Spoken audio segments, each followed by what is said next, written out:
From Los Angeles, Rethinking Heroes with Cary Harrison.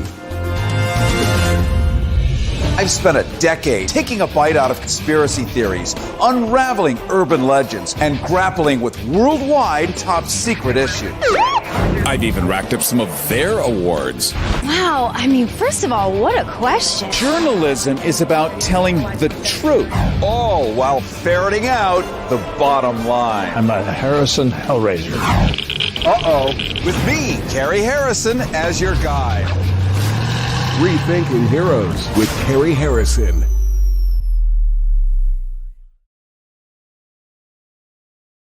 Cary Harrison, good morning and welcome. Amazing times in which we live. Jesus, for 20, 30 years, everyone can say that. But can they say it the way we mean it today? 60 years ago, the world came dangerously close to nuclear war. Here's the backstory. By the way, we are video streaming right now on the KPFK Facebook page. So you can go there and you'll be able to see this. You'll be able to see the guests. You'll be able to see a bit of what's going on. So I invite you to go to Facebook and just go to KPFK 90.7 FM Los Angeles and enjoy. We'll also have a full copy of this broadcast minus some of the interstitial stuff on rethinkingheroes.com, rethinkingheroes.com, where we will always have copies of this show. So you can always check out, see what you missed, and hear what you missed, of course, across every single podcasting service, whether it be Spotify, Apple. You can ask to listen to us on Alexa. You can ask Siri. It doesn't matter. We are absolutely ubiquitous on the planet. But definitely catch the videos at rethinkingheroes.com or right now, live on the KPFK Facebook page. As I was saying, how exciting, 60 years ago, the world came dangerously close to nuclear war. And here's the backstory.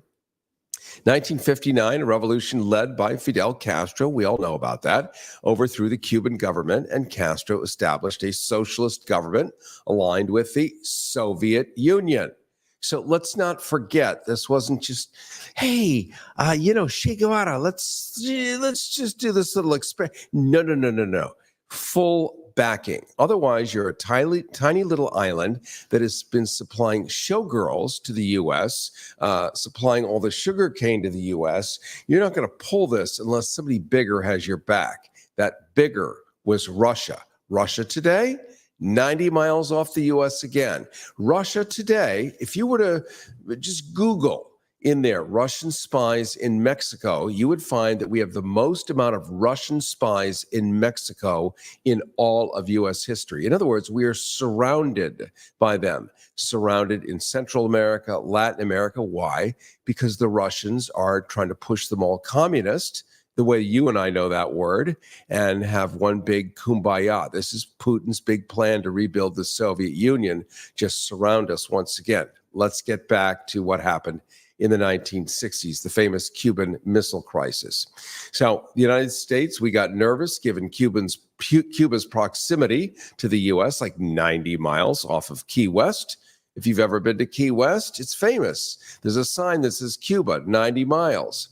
Then in 1962, an American spy plane detected Soviet nuclear missiles being built in Cuba. President Kennedy at the time saw this as a direct threat, because guess what? It is, and imposed a naval quarantine on the island to prevent any more Russian missiles from arriving. And today, we still have pretty much that blockade. Well, the Soviet Russians, led by Nikita Khrushchev, refused to back down, and the world teetered on the brink of nuclear war for 13 days.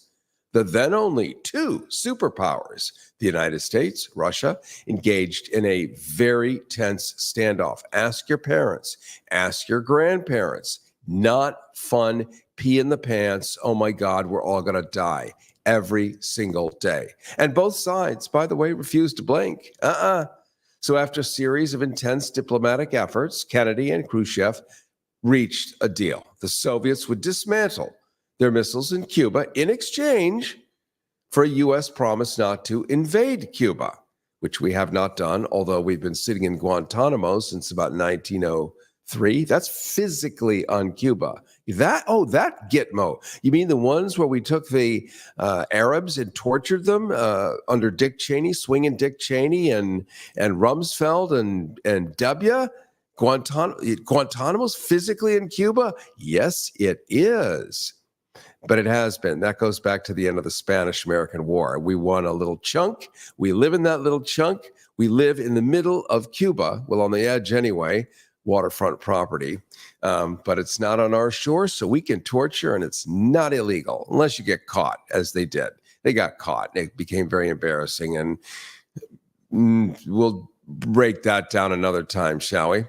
So the deal was that the U.S. would not invade Cuba, and the U.S. would remove its missiles from Turkey. Where are the missiles today?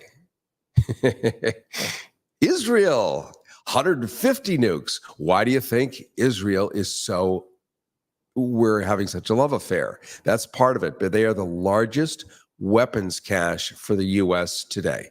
This is where we store it all, Israel. So a lot of whatever you think it is about is not so much about that. It's about protecting a giant military base, and anybody who's upset around that base has to go away. It's disgusting and cynical. That's worthy of conversation. We will be doing open phones the second half of the hour. Just letting you know, I want you to talk about all of this stuff with me today. Flag Day. And what does that mean to you? What does that mean to you? So back to the crisis. Right now, Cuba is looking to receive Russian weapons 90 miles off the coast of the U.S. Did you know this? Did you know there were that many Russian spies all over Mexico, finding out the most amount ever in all of human history? The DOD is quite freaked out about it. Mexico and Peru are in a big old battle themselves right now. There's a lot going on. So we're looking at Cuba once again being a nice home base because they're starving to death. We've basically not allowed them any food or medicine for 50 years. And what happens? The Russians come in and say, how much food would you like? How much medicine do you need? And can we put our stuff here? And they say, yes. It's what happens when people get desperate. So that crisis, going back in the 60s, led to a new era of diplomacy and arms control, including partial nuclear test ban treaty in 1963. And that was then. Now as today, we now have intercontinental ballistic missiles, or ICBM. Yeah. And those things are the ones in the silos. And they sit in the silos and they wait, and they come from underground and they go up in the air. And the best part about them is you cannot recall them. When I say the best, I mean that so sarcastically that it should be all uppercase. You cannot recall these bad boys. They go up, they go out. Earlier this month, like 2 days ago, the U.S. Air Force and Space Force, I know it's real. You never thought it would be. It's real. The U.S. Air Force and Space Force conducted tests of intercontinental. I'm incontinent. I can't say the word. Conducted tests of intercontinental ballistic missiles, and they launched them from California and targeted the Marshall Islands, way far away. But not everyone is on board with these tests because those silo locations are now publicly known. They're even on Wikipedia. And when you launch these things under live satellites and the whole world can see it, all your enemies know exactly where your stuff is based. And guess what they want to do? Exactly. Those targets now become vulnerable targets. These are targets, our silo weapons, what used to be sitting in the middle of Iowa somewhere or Nebraska, these silos that only the top knew about. Well, they're now on Wikipedia. Look them up. And now they've been demonstrated. It is now validated. First time we've done this, really. This creates a use it or lose it pressure on the president, any president of the United States. We have one current sitting one. We have another one upcoming. It's mind-boggling to imagine if it were not the same one. And the same one is not an angel, but at least not really insane. Just we could use some upgrading. but it's the best we got. So let's be clear on that. The next one, same, will only have minutes to decide whether to launch a nuclear strike. Minutes. So these things sit in their silos. You literally have minutes, and it's based on, just like in the movies, a bunch of generals sitting there going, "Get them, go get them, knock them dead. Arr, matey." And, these presidents are not intellectual giants. You've seen them. They have bad grammar. They can barely conjugate a verb. It is so friggin' embarrassing, humiliating. And I say that as someone who came over on the Mayflower and later whose family wrote the Declaration of Independence and then the Constitution. These people, our founding fathers, had never intended anything this lowbrow to end up occupying the White House. Therefore, they did not create great safeguards around it, because how could it ever happen? Well, now, minutes to decide whether to annihilate the people of Earth based on opinions of saber rattlers or guys who've been put in there because they were the nephew of Uncle Timmy and somebody handed gold bullion to someone else, things that it would be unimaginable even 60 years ago. This is a real problem. We're going to have an upcoming guest here. We're hoping she is from Australia. It's also 2:30 in the morning, so there's no guarantee that she can make it. We are hoping that she does show up. She is going to help us unravel this, because it's happening to you, to me, today, right now, real time. This is not some Dr. Strangelove moment. Vladimir Putin is extremely upset. Now, is he really upset? I'm going to have a sip of coffee. If you're watching the live stream on Facebook, you will have just seen that I enjoyed a lovely sip of coffee. If you heard it, it sounded unlovely. That's the difference between video and audio. Vladimir Putin's not upset about anything. He is as self-centered, money-grubbing puckfist as there ever was. He and Donald Trump are twins from a different set of parents, from a different culture. Vladimir Putin took over while there was still some capitalism, and it was evolving and emerging into something doable for people. And he made sure to turn it into a pure oligarchy monopoly, handed the municipal systems, handed the water, the air, the power off to like five guys. They run everything. Everyone is a slave. They get no services, no medical services. Feels very much like many Americans are going through that don't live in California. But in the red states, it feels very much the same. Paywall behind everything, and you don't get access to everything. So it's very horrifying. Well, Putin is hell-bent on taking down Western Europe.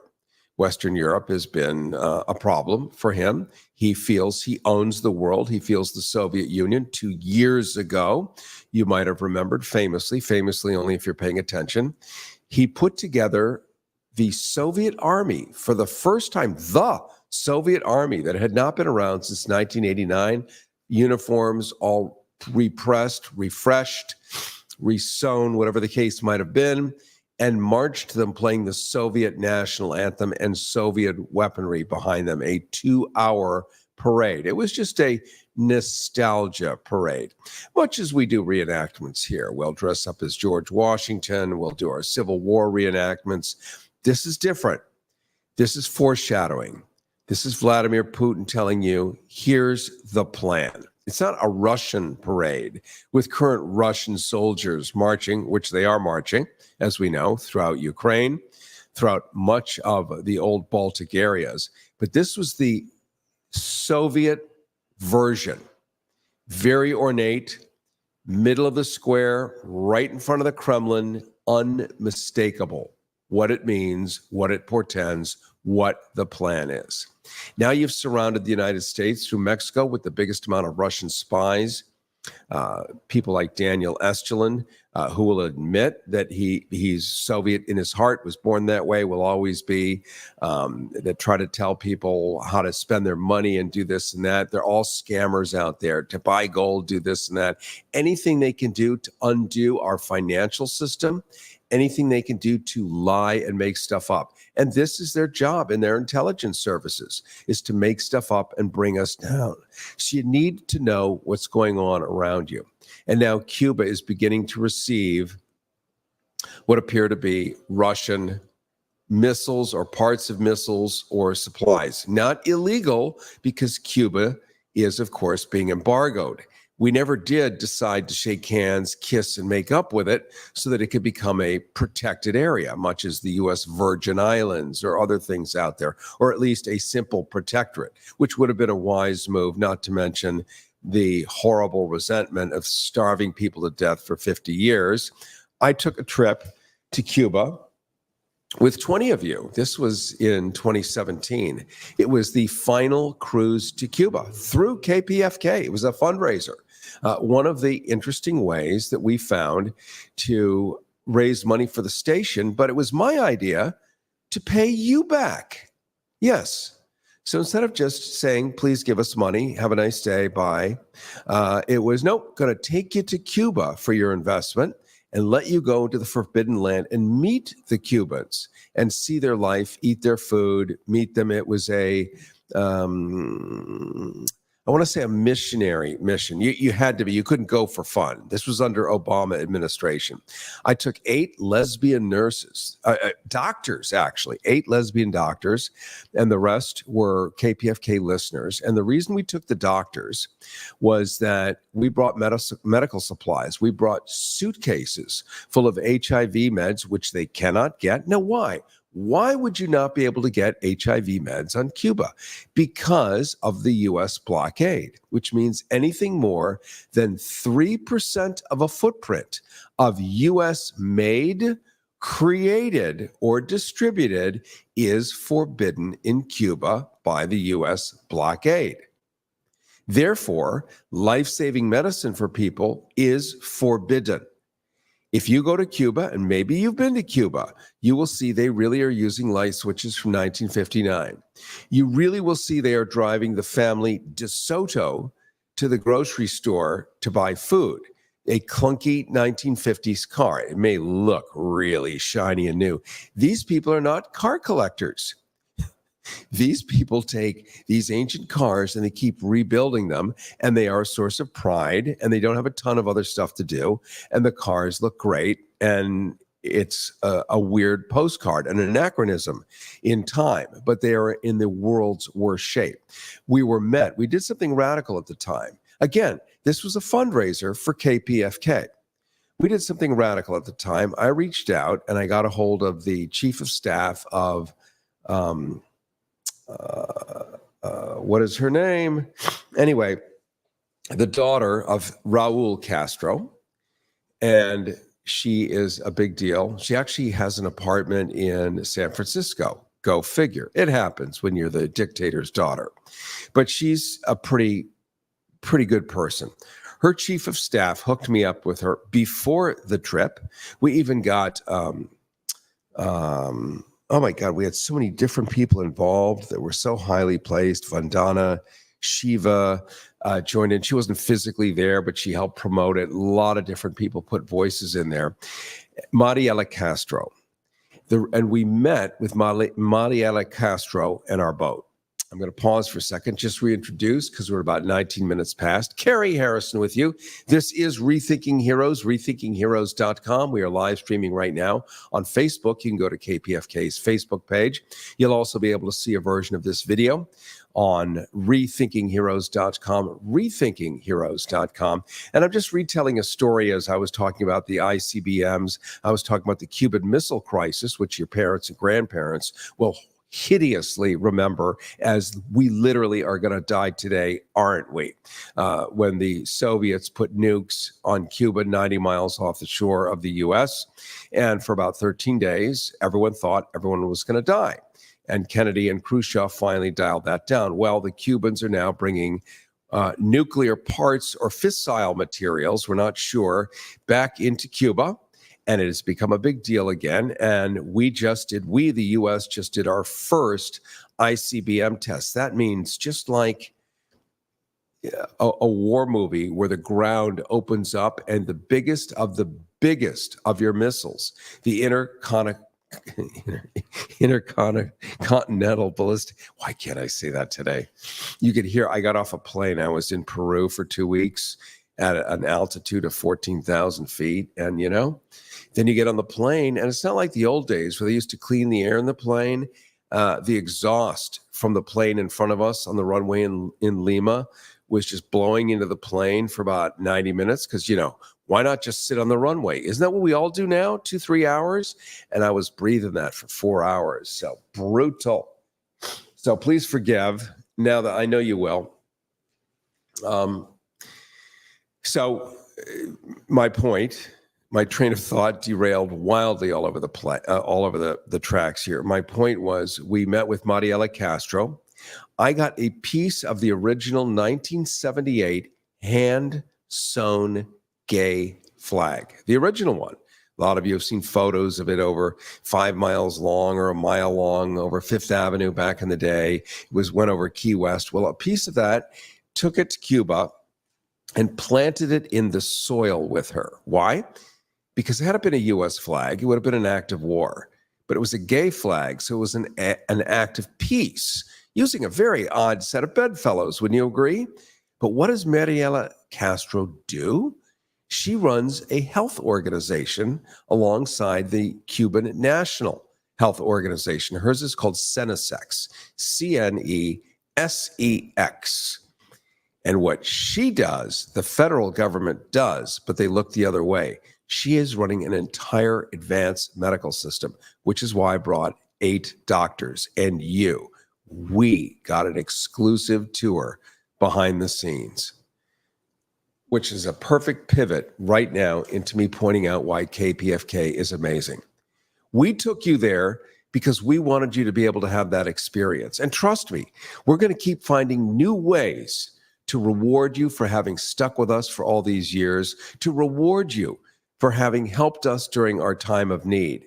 Now, radio is expensive. I mean, we have transmitters, there's real estate involved. Transmitters take engineers, and we have buildings, we have to pay rent, we even have trash. I know, it's crazy. But imagine you throw something out, just like you at home. You have trash payments, we have this, we have that. All of that is sort of behind the scenes to the radio work we do. Now, people like me, I don't get paid. I do this now as a volunteer. Why? Because I have lots of years of radio. And if this doesn't get done, it doesn't get done. So it's critical that I'm here and others are here to be able to hold the flag and provide to you the best information we can, things that might not ordinarily be available to you. It's not on Yahoo. It's not on Yelp. It's not on wherever the heck anybody, Fox News, CNN. CNN is not doing a breaking story on this. Trust me.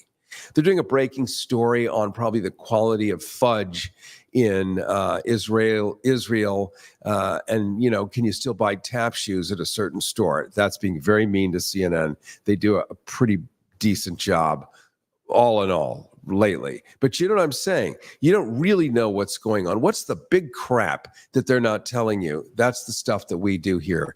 That's why I want you to pick up the phone right now, and I want to have you call 818-985-5735, 818-985-5735. I want you to make a donation right now to KPFK. Pick up that phone, make a $100 donation to KPFK. Why?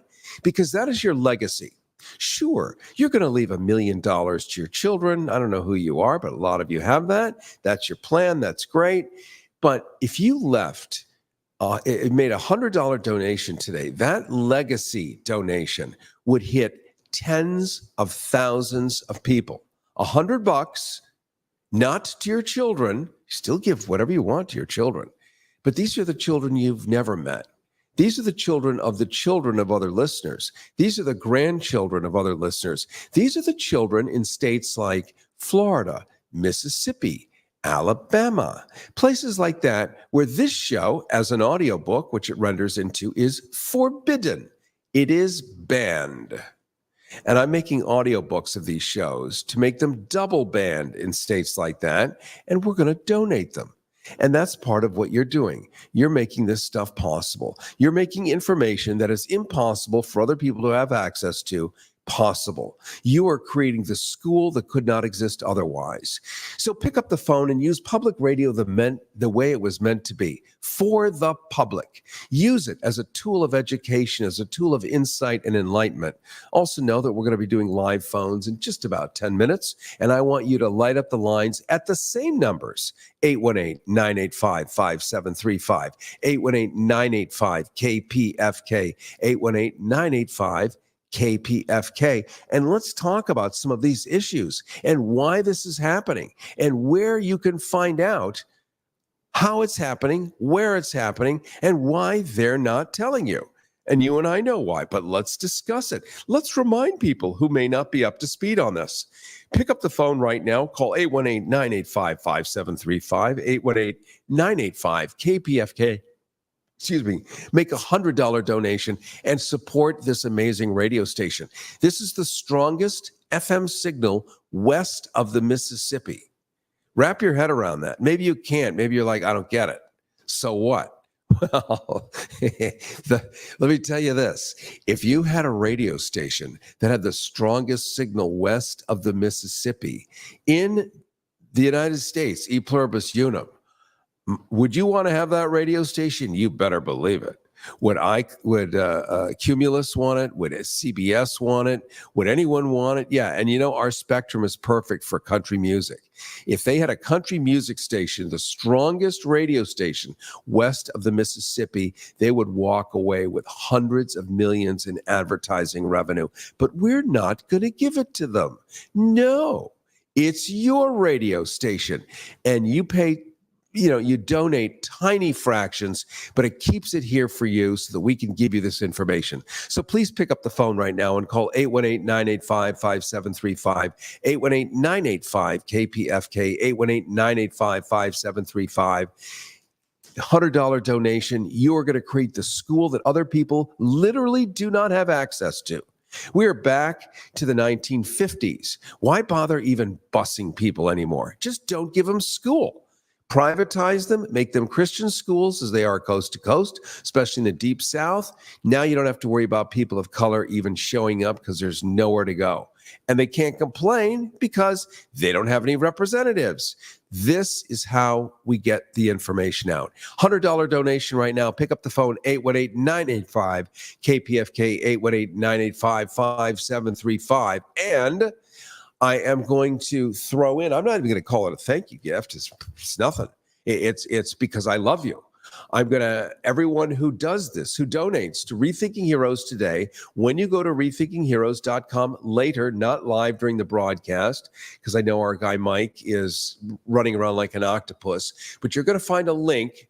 You're going to get a free movie, because this happens to be the 1-year anniversary of the death of Daniel Ellsberg. The famous Daniel Ellsberg.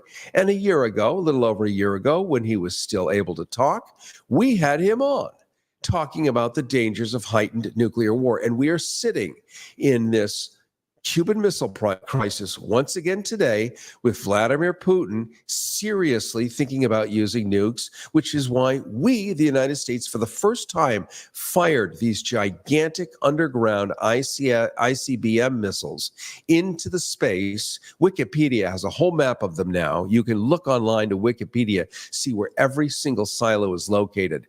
They are so vulnerable. It is unbelievable. But this is the anniversary of Daniel Ellsberg, and there is a documentary called A Common Insanity, A Conversation with Daniel Ellsberg about nuclear weapons. You've never seen it?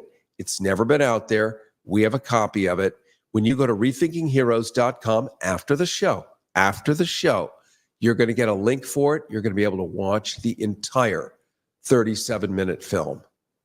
Why do we do that? Why do we do any of these things for you? Because you must have this education. Because you cannot go anywhere else for this kind of stuff.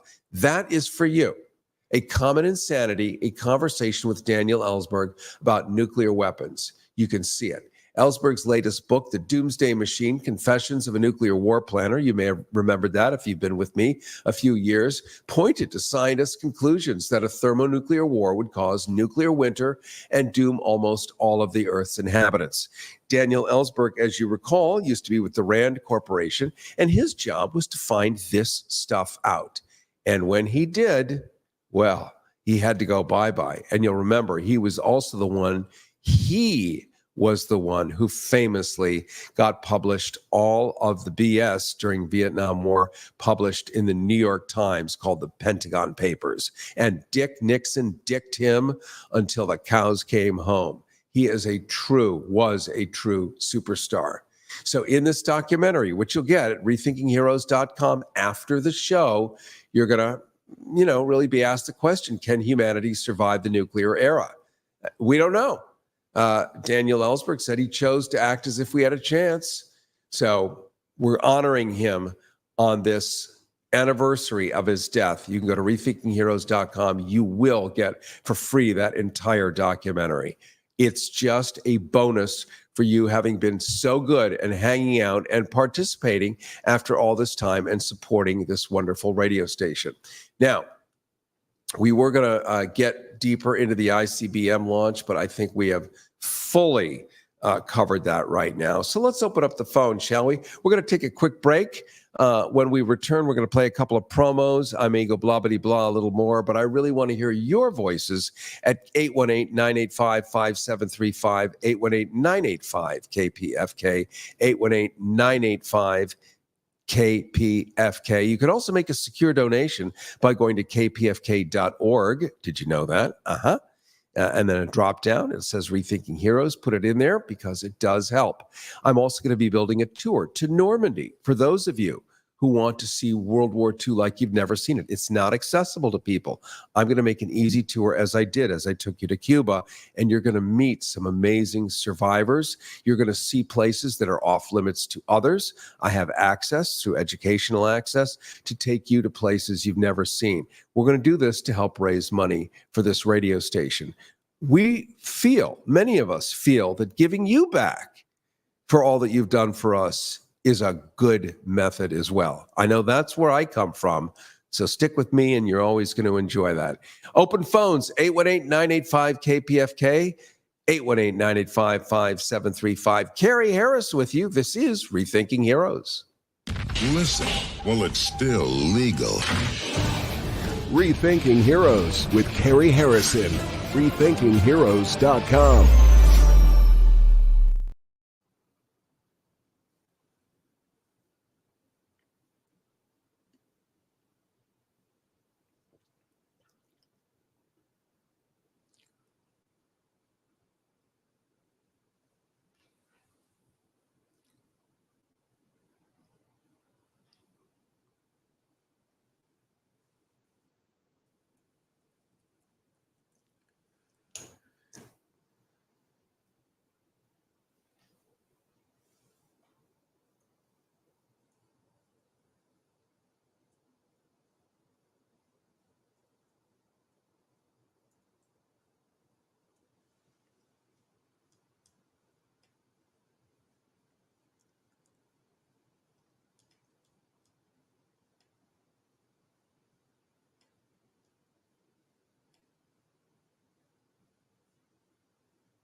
We are in complete control. We are Rethinking Heroes with Cary Harrison. RethinkingHeroes.com.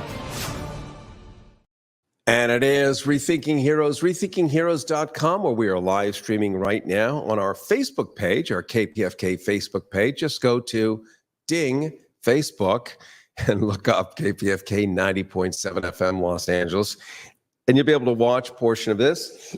We did have a guest from Australia, but it's 2:30 a.m. in the morning, and she's quite the expert on nukes. Maybe we'll grab her for next week. We had hoped she was, yawning and drooling and drooping, and so it was kind of a beautiful thing. She did recognize that it was Flag Day, didn't quite understand what that was. I kind of explained it. She said, "Do you think it's still appropriate?" I said, "Well, more will be revealed."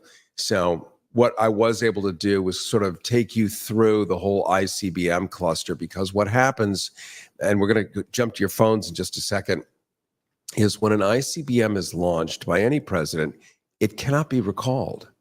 Unlike the movies with, we'll just blow it up in midair. No, that's the point. No, it's real. It's not oops, or now you fellas are going to see what we're up to. No.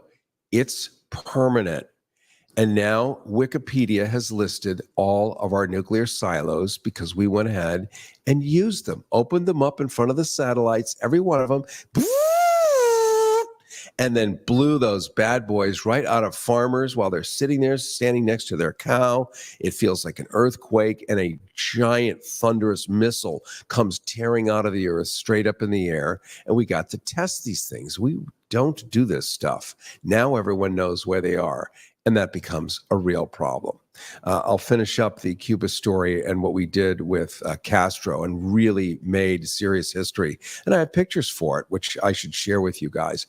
But let's jump to the phones at 818-985-KPFK, 818-985-5735. Say hello to Nancy in Brentwood. You're on Rethinking Heroes. Oh, boy. Can you hear me? You sound great.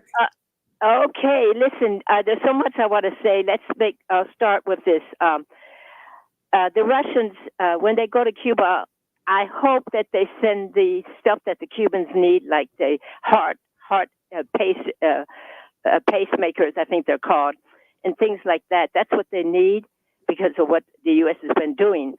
But also, Cuba has a very rich LGBTQ movement. Putin is like a don't say gay person, and so he can't mess with Cuba. So that's one thing. And another thing is, I don't know about Russian spies in Cuba, and I always get nervous when people say, there's spies from one country spying on another country, because it sounds too much like U.S. government propaganda. The Latin American countries don't like to be spied on by anyone. There was a coup d'etat which involved American spies in Peru about a year and a half ago. They overthrew the man. I forgot his name now. He was an indigenous peasant who the people elected. This was like the first truly indigenous. Are you talking about the president of Peru who's in prison right now? Came in there, and they overthrew him, and he's in jail still now. And then they tried to overthrow Evo Morales and tried to overthrow in Venezuela too, the government there. So and we all know that Cuba, the U.S. has been trying to overthrow Castro and poison Castro many times over. Well, we did. So we got to stop this sort of behavior, and we got to have peace. And as far as Putin goes, he's a total jerk. I think he's a total jerk anyhow. But he's a smart jerk. He's very smart. But he is very anti-communist, anti-socialist. He hated Lenin. He hates Rosa Luxemburg, people like that. The only person he liked was Stalin, because Stalin was brutal and betrayed the Russian Revolution. But anyhow, so those are just a few things I have on my spot, and you can do any of that you wish. I appreciate it, Nancy. You're a rock star. Thank you so much. And thank you for supporting KPFK for now and the future. Appreciate it very much. That opens up a line at 818-985-KPFK, 818-985-5735. Thank you to Renee Yawarski, who is either in Atlanta, Georgia, or Philadelphia, PA, who is my beautiful, lovely, and talented technical director. And I'm going to say that because it's politically correct. Me too. She is lovely and beautiful and talented. So there. I'm a gay man, so maybe I can get away with it. Aha. And trust me, I have 100 straight friends who now say they're gay so they can get away with it. It's a beautiful new gay world, isn't it? all of us. It's Pride Month, so be prideful and let beautiful women and all talented women and genius women, let them know they're awesome. Because without them, imagine a planet of just men. There'd be nothing but charred flesh and bones and bits of arrowheads and knives everywhere. Quick story, and then we're going to jump to you, Carlos and Carson. I promise. John in Burbank, thank you very much for hanging on there. We will get to you next. Just a quick story. I was talking to a Maori chief in New Zealand. Now, the Maori are a tough son of a bitch, fighting water, just brutal. The Maori, you do not screw with them. They still use outriggers. They're covered in what we would call tattoos, but they're simply their entire family stories tattooed, for better word, from their head all the way down to their feet. And this Maori chief was not, he was fleshy and a tough guy. And this is 5 years ago. And he said, so who are you here with? I said, well, I lead cultural tours as part of my little gig. I create and invent tours, and I take people to see places they wouldn't be able to see on their own, not this way. And I want to bring people to come and meet you, the chief of the Maori. And he said, well, that's great. What kind of people do you have with you? I said, well, I have with me right now a gay group. He said, really? That's great. I'm like, oh, come on. Come on. And I said, how did you come to that conclusion? Now, this is going to be very interesting to you. He said, well, it's quite simple. He said, we are a warrior tribe. Remember, the Maori are or were 50, 60 years ago cannibals. Just like when you're in Vanuatu or the Marshall Islands or anywhere in the South Pacific, cannibals. How does he come to this conclusion that gay people are cool? And how does he even know what they are? He said, well, it's simple. We're warriors. We're constantly leaving our camps and going to war with other people. He said, and then we leave our women at the camps. What happens if another warrior tribe comes into the camp and the women are sitting there exposed? They get wiped out, and our entire civilization, 1,000 years of who we are, is gone in minutes. So we have these gay people, or whatever you call them, that are born. They have two spirits. They're men and women at the same time. And they stay at the camp with the women and defend and protect the women. So if there are marauders coming in, we don't have to worry. We're out as warriors. We know the women are protected. Plus, they can do women's chores. They seem to like it. Twin spirits. He said, so we're honored whenever we get one of these. We don't get that many, but when he said, so you're with a group of a bunch of them? I mean, to him, it was anathema. I said, yeah, it doesn't really work that way in America, but I love where you're going with it. But these are the things we learn when we travel together. We get to explore. We get to do anthropology and history, see the ancient Greeks. We get to go 5 levels underground into the Nazi bunkers in Berlin that are off limits to others, that see how did it work? How did these guys get away with what they did? We go to Berchtesgaden, the Eagle's Nest, and see where the Nazis hid billions of dollars of treasure. You know where they hid it? They hid it in the bunkers, and then the people in the resort town underneath came and stole it all. So all those houses are now full of art. But how did they do it, and why did they do it? Because they were bank robbers and thieves. Did they care really about the politics around which everyone else in the public got excited? No. Does Putin? No. Is Putin a homophobe? No. Do you know how many people in the Duma go to gay bars tonight? A lot. Nobody cares. Jerry Falwell's famous dinner parties were full of gay men because they made him laugh. Mel White, who wrote Jerry Falwell's speeches, gay. But you don't know this unless you learn about it. And that's one of the things we do here. All right, I'm not going to tie up patient people on the phone. We've got John in Burbank. We've got Bill in Santa Monica. Let's run to John in Burbank next. You're on Rethinking Heroes. Welcome. Hey, John. John, put you back on hold there until you're ready. Let's jump to Bill in Santa Monica. Bill in Santa Monica who wants to talk about Russia. You're on Rethinking Heroes. Welcome. Hello, Mr. Harrison. Hey there. First, I should tell you, your audio is very low when you're listening on your phone. You can hardly hear. I don't know if you can jack that up at all. I think they board up. Who's hearing you say that? We'll probably be cranking it up for you, I hope. Okay, it hasn't yet. But you had mentioned earlier that Russia wants to dominate Europe, and I hear that all the time, especially from the person in the same time slot that you are, 4 days a week. And when has Russia ever attacked west of the Rhine? When they could have after World War II. This idea, I don't know how many of your viewers know it, but we invaded Russia in 1918 along with France, France, England, Japan, and the United States all invaded Russia, basically on the side of the whites to put the Tsar back on the throne because they had dropped out of World War I. Secondly, the UN Charter, Article 5 in the NATO Charter, no one has ever asked the American people, are they ready to engage in a nuclear war with Russia over Estonia or any of those ex-Warsaw Pact nations that our arms dealer got to join NATO so they could sell them weapons that were more compatible with NATO weapons?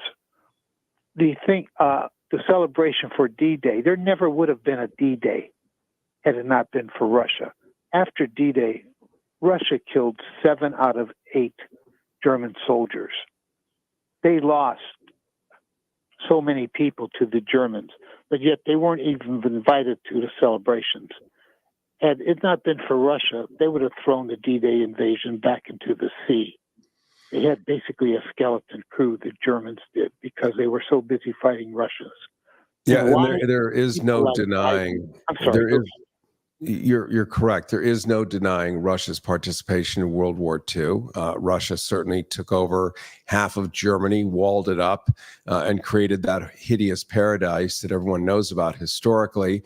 But it's problematic. We know what Ukraine is all about. It is the only place on earth other than Chile and California where you can go grow crops for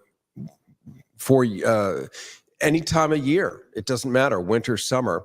And it has always been the place that the Russians wanted for their personal expansion. It was also Germany's, wasn't it? The word Lebensraum, or living room, where Hitler promised each German their own, couple of acres and a place to live. And it was going to be Ukraine for the same reason, the breadbasket to feed the new Germany. So it's always been a giant chess game. The issue is that Putin really, really does want to expand his empire because he took his own constitution, much as Donald Trump has declared he would too, and gave himself, this is Putin, a 36-year term from a 4-year term. And Donald Trump has expressed the same thing. Once he's president again, there's no need to reelect. He's in, and America will be great again. These kinds of people really don't belong, just like Meloni doesn't belong in Italy, just like Le Pen will not belong in France, and they're probably going to be stuck with her, and or Viktor Orban of Hungary. These people are everywhere, and they're really quite problematic, including our own Donald Trump, if we look at it with a sober eye. I appreciate your call very much, my friend. Thank you so much for the history lesson. It sounds like the only issue is on the telephone side when you're on hold. Everything else is nice and line level, I am happy to say. 818-985-KPFK is our number, 818-985-5735. When you call that number, you can simultaneously make a donation. You'll get an option. Press 1, press 2. If you press 1 or 2, whichever it is, one of them will allow you to make a donation. So while you're calling in and waiting, go ahead and make that donation. Know that you are helping support younger people, because this program, sure, it goes out as radio, through an antenna, through people's dashboards, thousands of people on the 405 and the 310 and the here and the there and everywhere. Sure, we hit millions of people, but we also hit their children and their grandchildren. They're going to be the deciders. They're the ones that need this education. So many of us already know this kind of stuff. So when you support, you're helping this as a podcast on every single major platform, including the multiple live streams we do at Rethinking Heroes, get out to young people because they are looking to participate. They want to know what is their place here. They want some good, orderly direction. So we can provide that. And we are doing that at Rethinking Heroes. So when you pick up the phone and call 818-985-5735, 818-985-KPFK, jump on the phone, get on hold, or make a donation for $100. And know that $100 is going to be the biggest educational legacy you will ever give tens of thousands of children who will never meet you. It's like building a chair at a university. But you're actually going to be touching more than the 8 people that got to know that it was your chair that brought them in at Harvard or Yale or whatever other Ivy League that we all tend to be in love with. Many of our families and parents went there. This is better. This is a chair that reaches tens of thousands. And I'm telling you, when Rethinking Heroes turns into an audiobook, as it does every week on Amazon, it gets banned in Florida. DeSantis, boom, can't hear it. We make it possible. You make it possible. So pick up that phone, call 818-985-5735, 818-985-KPFK, and make that secure donation right now. Let's go to John in Burbank. I'm hoping John in Burbank, who wants to talk about ICBMs, hoping you can hear me. Hello, John. And not. Okay. Well, try back in if you can. I know sometimes it can be tough with phones. I haven't used an actual telephone, a landline in, 8 years. So I couldn't even walk you through it. I'm a cell phone guy. But I know a lot of people still use landlines, and we are still happily connected to do so. Let me finish my story here about what we did in Cuba and why it was important. So we took a piece of this gay flag, hand sewn in 1978, handed it to Mariela Castro. We planted it in the ground to establish a union between the United States and Cuba, unofficial, but through the gay sector. In other words, the gay people of Cuba and the gay people of the United States were united, but officially the two countries could not be. It was a workaround. And so we took 8 doctors that we had taken with us through Senesex. This is the alternate health organization that Cuba runs alongside their national, done by Mariela Castro. They've been doing, sex changes since the 1980s. They provide HIV meds, which we brought along with shampoo and dental floss and God knows what, suitcases and suitcases of everything. They have access to nothing. I mean, nothing. And you say, and Carlos and Carson, I see you just popped up, going to be with you in just a second. They asked, well, how come they can't just grow more chickens? What do you mean they only get 1 egg per week? Or what do you mean they can't have chicken more than once a month? Why not just grow more chickens? Guess what chickens eat? Seeds, corn seeds. And where do you think those corn seeds come from? Corn does not grow wild on Cuba. Comes from the United States. Or that corn is Monsanto, multinational with more than a 3% U.S. footprint, forbidden in Cuba.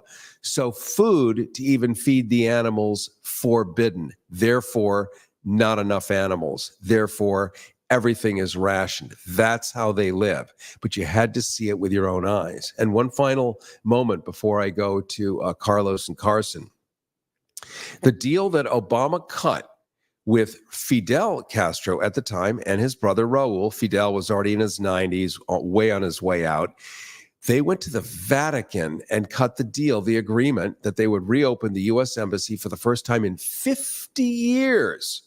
And remember, the U.S. Embassy had done nothing but spy on them, which is what embassies do. Let's just be honest. But it was just always CIA and terrible. Raul Castro, let's just say he may or may not prefer the men over the women. Let's just say that. He cuts a deal in front of the Pope. They had to do it in the Vatican. Obama in the Vatican, eyewitnesses, that the U.S. embassy people would all be gay, because at least they could be controlled and trusted by Raul. And so they were. And so they were. And I have so much more to tell you, but let's jump to the phones and be polite. I'll pick this up next time, because wait till you hear what happened with that. Let's go to Shireen from Anaheim. She just pledged. Congratulations. Thank you, Shireen. You are a rock star. Don't forget to go to rethinkingheroes.com, rethinkingheroes.com after the show. Give it about a half hour. You're going to get your free link to see that entire never-before-seen documentary with Daniel Ellsberg. Wow. All right, Carlos, let's say hi to you. Welcome to Rethinking Heroes. Hello, hello. Hey, listen, I love your eloquence, okay? But listen, talking about Castro, he's a very enigmatic figure. I read articles where he was connected to the CIA. Remember, he was an ambassador from Cuba to the United States before he took over in Cuba. That's when they claimed he was recruited by the CIA. And remember that the CIA was taking arms to Castro when he was on his quest to overthrow Fidel Bautista. His girlfriend, Marita Lawrence, was connected to the CIA, and there's also documentation that says that his sister was connected to the CIA. He was part of the Cold War project on behalf of the military-industrial complex, who needs to have constant fighting and chaos between different ideologies. He lent himself for that. So he was a pawn for the capitalists, basically. You know, and I really believe that. And that can translate to the whole chaotic relationships or animosity between the communists and the capitalists. Remember, the Bolshevik Revolution was financed by Wall Street bankers. It was, as was World War One. But I don't think we would want to go as far as to say that we wanted Fidel Castro to overthrow Batista, because the sugar cane that you still enjoy and that has made America deliciously obese, you know, Cuba was the way to get it done. And we had free slaves, free sugarcane plantation slavery there. And we were not ready to let it go. So it did have some backstory, and it does deserve much deeper examination. And I do want to thank you, my friend. Regrettably, we're down to the very last 1 minute. I am so sorry. I know we have a full board. Thank you, everyone. Open phones next week, I promise, because I can never hear enough of your voices. And there's so many intelligent people. My final request, just pick up that phone, call 818-985-KPFK, 818-985-5735. Make a $100 donation. Make that as your legacy. You're leaving an inheritance way bigger than you think for just your kid. You're leaving it for tens of thousands of people of color. You're leaving it for nice, decent kids whose books have been banned across the third largest state in the United States, plus throughout the Deep South where neo-Nazis are, where shows like this, when it renders into an audiobook on Amazon, get banned. Where ebooks, where I make ebooks, which you'll see at rethinkingheroes.com soon, where you can get the whole show as an ebook to download. Well, those are banned in many of these states. We are helping people know what goes on here at KPFK. I want to thank everybody for having been generous. Please keep on the phones. Call 818-985-KPFK, 818-985-5735. Special thanks to Gary Baca. Special thanks to the great Renee Yawarski. Cary Harrison with you. Don't forget to go to rethinkingheroes.com in about a half hour and get your free documentary of Daniel Ellsberg that you've never seen before here on this anniversary of his death and on Flag Day. See you next week. We are in complete control. We are Rethinking Heroes with Cary Harrison. Rethinkingheroes.com.